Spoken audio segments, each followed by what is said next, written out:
One of them is about Dominic Cummings. I don't know how much you would really like to talk about Mr. Cummings.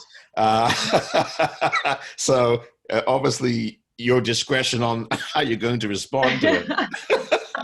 Because in about 6 weeks, I'll be popping some champagne. I'll be honest with you. You're not alone. You're not alone. So could you talk about him now? Because we know now that he is going to be on his way out, and a lot of people, including many conservatives, have spared no blushes about it. They have been very frank about it. I was watching Sky News, and I forget his name now, but one of the lords, I believe, or someone had made it very, Sir Roger, I don't know whom. Oh, Sir Roger Gale, the MP for North Thanet. Yes, he was very, very forthright. Oh, he did. He made it very clear how he felt. So can you talk a bit about Mr. Cummings and where you might stand on him and the news of this departure that's coming? Where do you start? I think that you're not alone in celebrating in 6 weeks' time that he is gone.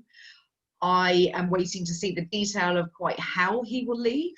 You know, it's all been put out that he will leave, but will he still have an advisory role? I worry that he won't be in post as a permanent individual, but that he will have some kind of influence over the Prime Minister in a consultancy type basis. I worry about that, because I think you either need to remove him as a whole. You can't have a mix and match approach.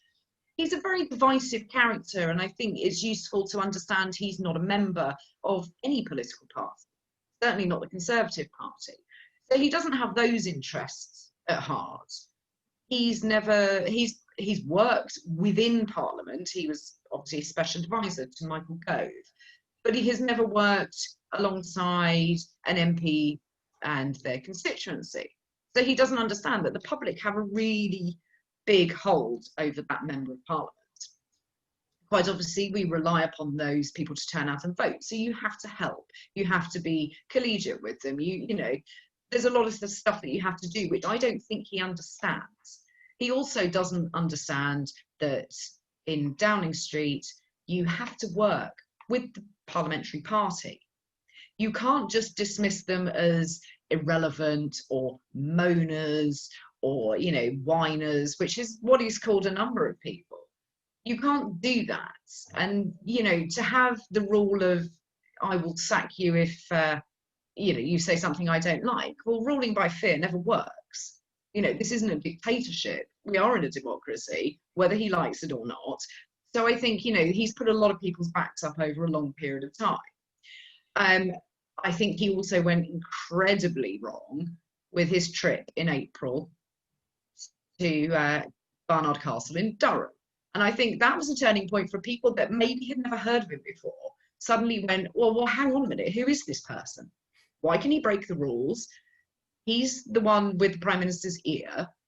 Well, you know, what's going on? And trying to you know, protect him from that was impossible, especially with people like me that came out there and said, no, he has to go. And I think I called for that sometime in April.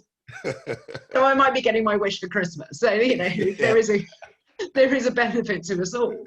But, you know, you can't defend these kind of actions. And when your advisor becomes the story, it is time to go. We were always told that.